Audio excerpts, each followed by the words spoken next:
तर आम्हाला त्रास देईल. आता बहिणीला अमर हे सगळे भांडे बाजूला ठेव आणि तू आत जा. कोणी तू पण जा.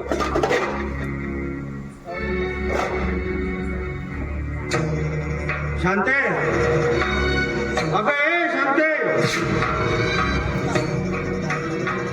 शांता, अगं ये ना बाहेर. स्वागत करतो तुझं. हा लावणे बरोबर लावणे.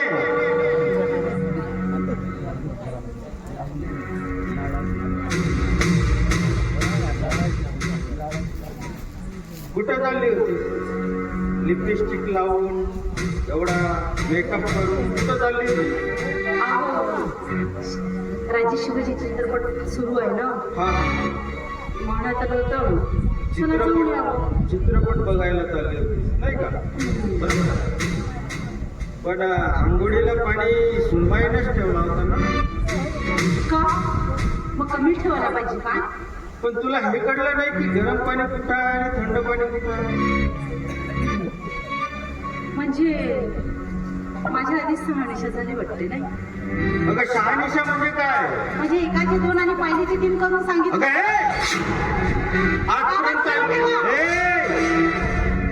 आजपर्यंत खूप ऐकलंय तुझा. आता नाही.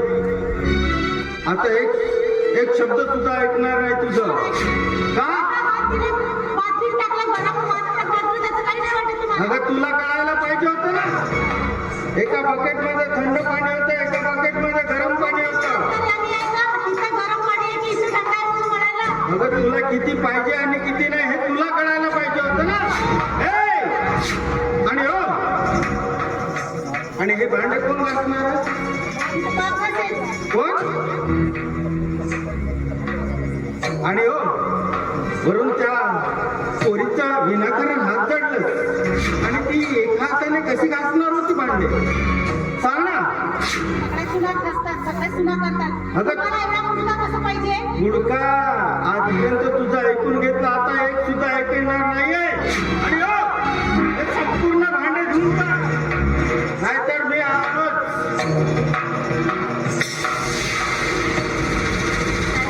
मरण तिकडे बापाची नोकर नाही.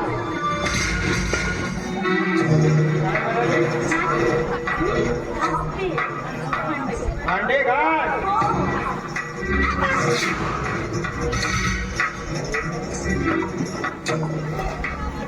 अगं खूप ऐकलंय आजपर्यंत तुझं.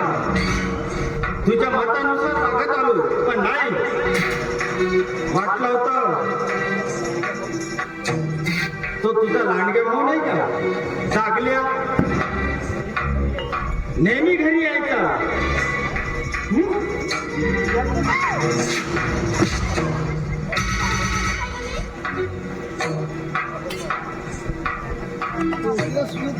अगं याच्यासाठीच यायचं का तो?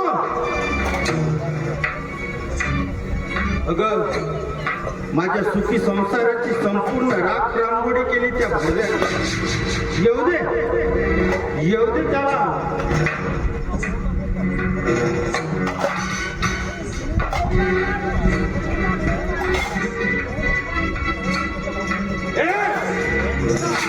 भाऊ का सख्या भाऊ का कोण?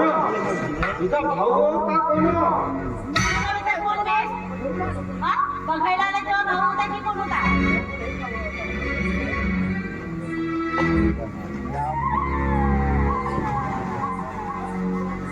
आता ठेवून द्या ना, मी भांडे ठेवून देते, मी स्वयंपाकाचं बघते.